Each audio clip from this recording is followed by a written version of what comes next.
Isang pinagpalang araw po sa inyo mga kapatid. Minsan pa welcome sa aking YouTube channel. Pero po tayo mga commemorative coins na tatalakayin.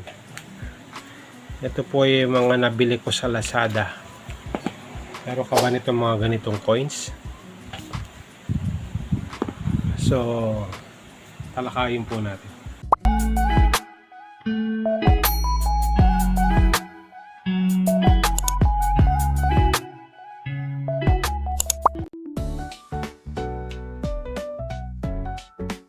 So welcome back po mga kapatid.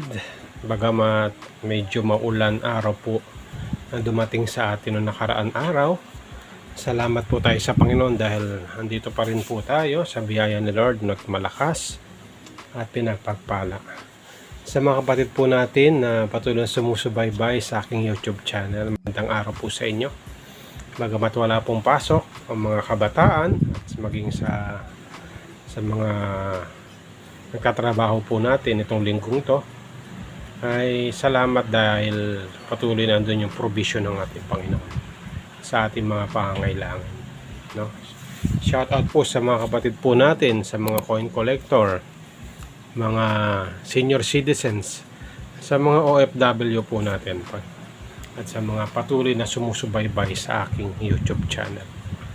So bago po ako mag-umpisa sa tatalakayin po natin, gusto kong share sa inyo itong Michael Jackson figures.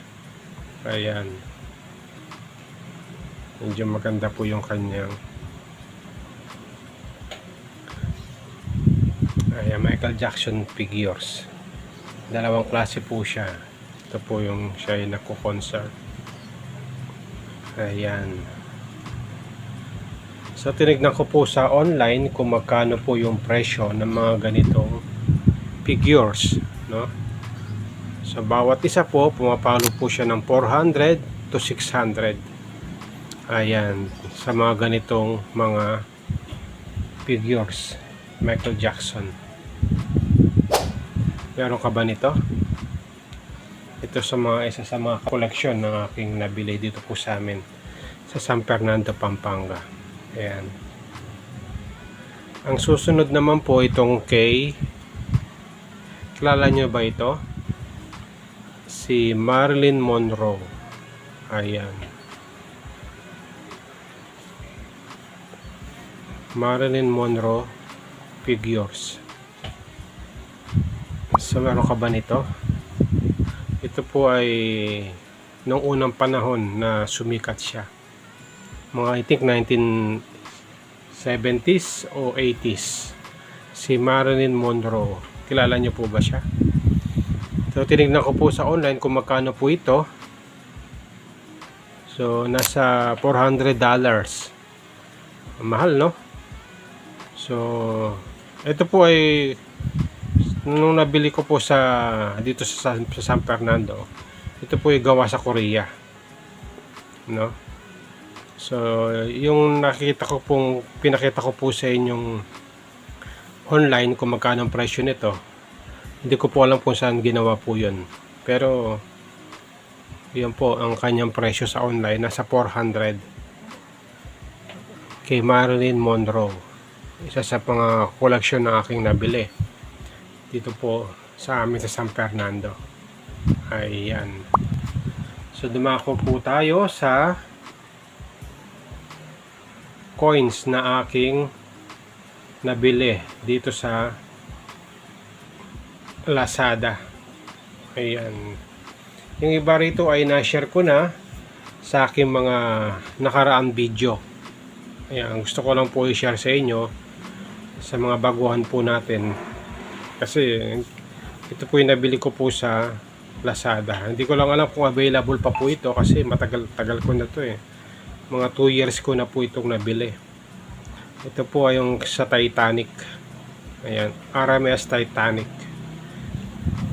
Ayan, ito po yung likod niya nung naglayag ang Titanic. Mapa nung siya ay naglayag. I think mula London hanggang Paris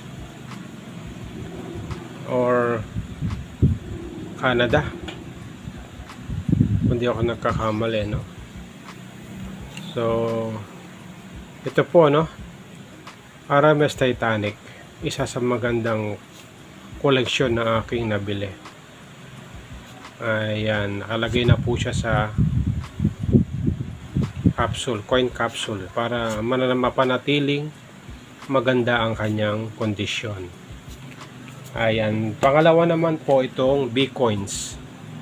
Ayan, nabili ko rin po ito sa Lazada. Ayan, isa sa magandang koleksyon na aking kinikip, B-Coins. Ang susunod naman po, ito pong commemorative coins na Olympics, Rio Olympics 2020. Ito po yung ginanap sa Japan. Ayan.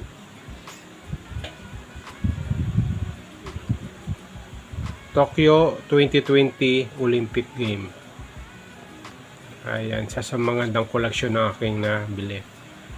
Gold plated po siya, no? Ayan. Ang susunod po, ito pong spiritual coins. Prayer always. Ito po yung sandata na binigay sa atin ng Panginoon para mapaglabanan po natin ang lalang ng dyablo. Alam nyo, hindi lang physical ang labanan dito sa mundo, kundi spiritual. Kaya binigyan tayo ng Diyos ng sandata. Ayan, meron tayong helmet, meron tayong shield, at meron po tayong shoes o fist to ready to share the word of God. Yung shield of faith, sandata o panangga sa nagliliyab na gawa ng kaaway, and sword of spirit. Ito yung salita ng Diyos na ating ginagamit para mapaglabanan ng gawa ng kaaway.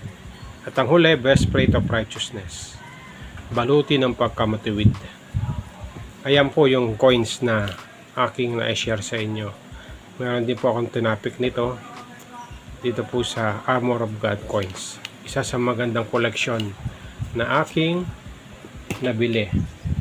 At lastly, ito pong 2020 Our Survive. Nung nagkaroon po ng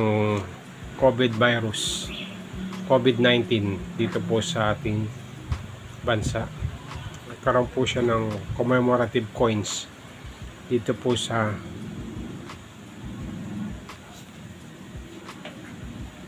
COVID-19. I Will Survive 2020. Ayan, nagkaroon po siya ng distansya.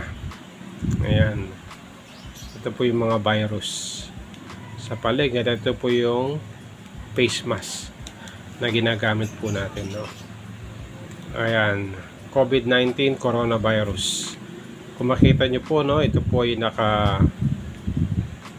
nakapangano po siya. Yung mga nasa hospital, ito po yung ginamit nila, PPA, para hindi mahawahan ng virus. Salamat po sa Panginoon dahil tayo po ay naka-survive sa pandemic na ito na nangyari sa atin. Ayan po yung 5 coins na shinare ko sa inyo na magandang koleksyon, no? So hindi ko na lang po alam kung available pa po ito sa Lazada. Ito po ay nabili ko lang po, na-order ko po sa Lazada. Isa sa magandang koleksyon na aking tinatabi. So maraming salamat po sa inyong pagsubaybay sa aking YouTube channel. Kung meron po tayo natutunan, please like and subscribe sa aking YouTube channel. Dalangin ko po ingatan, pagpalain po tayo ng ating Panginoon.